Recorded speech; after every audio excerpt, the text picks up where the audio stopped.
In this quick video, I'll be showing you how you can set up SSL for your website. Now, just to clarify, SSL is going to remove this not secure warning from the browser, and in replacement of this, is going to show a padlock, which is going to make your website look more trustworthy and help build trust with your users.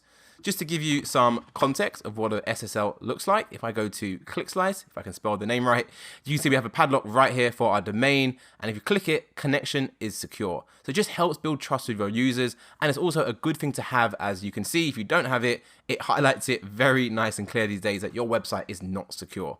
So you definitely want to get SSL added to your websites. It's completely free to do as well, by the way.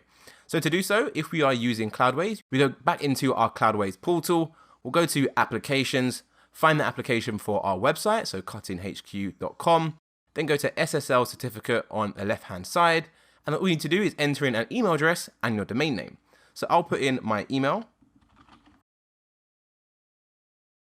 Then you want to add in your domain name, so www.cutinhq.com, and then click install certificate. And once you have that certificate installed, if you go back over to Google and carry out a search for your website, www.cutinhq.com, you can now see it says secure, we have the padlock, and that's exactly what we want. That's it for this one, and I'll see you in the next video.